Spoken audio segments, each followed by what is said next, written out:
പെരിങ്ങോട്ടുകര ദേവസ്ഥാനത്ത് തിറവെള്ളാട്ട് മഹോത്സവം രണ്ടാം ദിവസമായ ശനിയാഴ്ച രാവിലെ വിഷ്ണുമായ സ്വാമിക്ക് കളംപാട്ട് നടന്നു.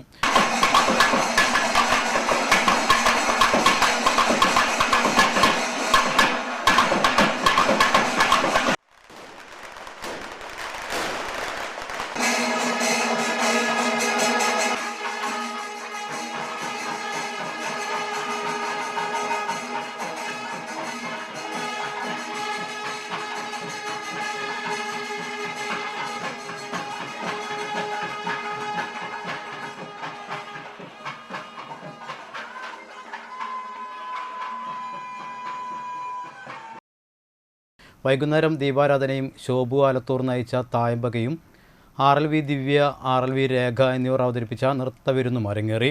തുടർന്ന് ഗരുഡ സന്നിധിയിലേക്ക് ശ്രീ വിഷ്ണുമായ സ്വാമിയുടെ സപരിവാരങ്ങളോടെയുള്ള ഘോഷയാത്രയും കോട്ടയം ഐശ്വര്യ കലാസമിതിയുടെ ഗരുഡ നൃത്തവും നടന്നു. കലാകാരൻ കലാസമിതിയുടെ ശിങ്കാരിമേളവും പഞ്ചവാദ്യ നാദസ്വരവും, ചെമ്മണ്ണൂർ തപസ്യയുടെ തെയ്യാട്ടം, പൂജാ കലാസമിതിയുടെ ബൊമ്മലാട്ടം, പുലിക്കോഴി, കരടികളി എന്നിവയും ബാബു ചേലൂരിൻ്റെ പ്രമാണത്തിൽ പാണ്ടിമേളവും രാത്രി വിഷ്ണുമായ ചരിതം കഥകളിയും ഉണ്ടായിരുന്നു.